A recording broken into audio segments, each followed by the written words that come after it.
Қайырлы күн достар. Бүгін біз осындай әп-әдемі болып және дәмі өте ерекше болып шығатын булочки дайындайтын боламыз. Достар, менің видеома тіркеліп, лайк, комментарий жаза кетіңіздер. Енді булочкамызды дайындауға кірісейік. Жылы сүтімізге кішкене жылы су құйып, үстіне 1 ас қасық дрожжымызды, 1 ас қасық қантымызды салып опара дайындайтын боламыз. Бізде су мен сүттің температурасы бірдей болуы қажет, яғни жылы болуы керек. Үстіне опарамызды дайындаймыз, үстін жауып 15 минутқа қоямыз. 15 минут өткеннен кейін бізде осындай беті көпіршіп опарамыз дайын болады.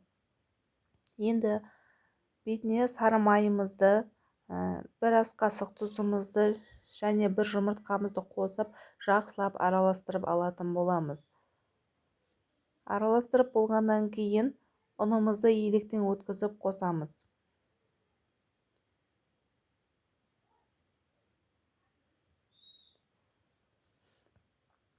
Жақсылап қолға жабыспайтындай қылып қамыр илеп аламыз.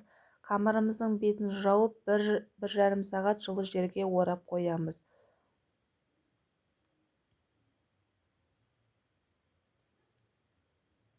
Менде 1,5 сағат тұрды. Қамырымыз мінекей осындай болып, әп-әдемі болып, күшті болып көтерілді. Енді қамырымыздан булочка жасауға кірісеміз. Булочканың қазіргі таңда түрлері өте көп.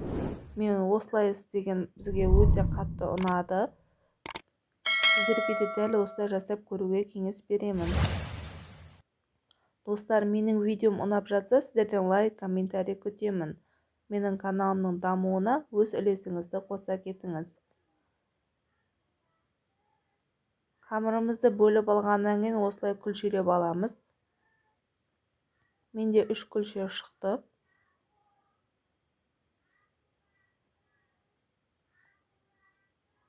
Күлшемізді алып, жақсылап жайып аламыз. Күлшемізді өте қатты жұқа немесе қалың қылмаймыз, орташа көлемде жайып аламыз.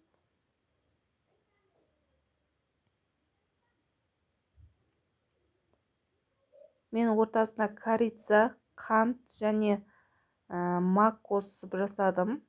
Орек қосып жасауға да болады. Осылай істеген өзіме өте қатты ұнады. Қамырымызды жақсылап жайып болғаннан кейін үстіне шемішкі майымызды, яғни тағамға қосатын майымызды осылай жағып шығатын боламыз. Барлық жеріне жақсылап майлап жағып шығамыз. Жағып болғаннан кейін енді салмасын жағамыз.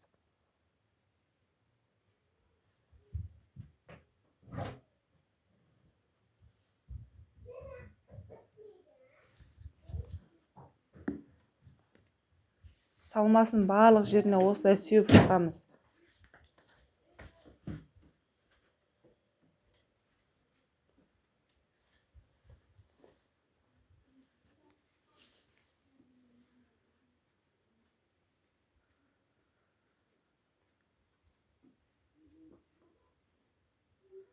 Салмамызды салып болғаннан кейін осылай рулет тәрізді қылып орап шығамыз.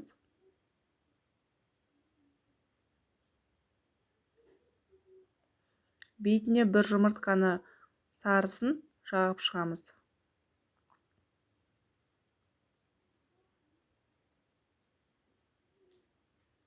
Мінекей қамырымыз ашылып кетпейтіндей қылып жан-жағын шамалы басыңқырап орайтын боламыз.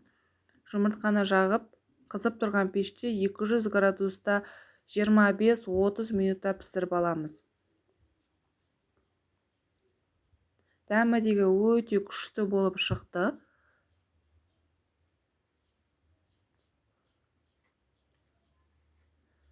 Суытып алғаннан кейін осындай формаға келтіріп кесіп шықтым.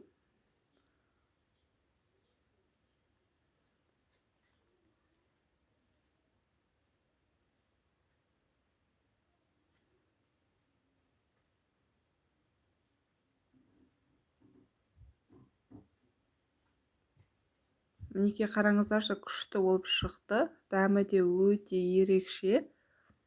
Назарларыңызға рахмет. Ас болсын.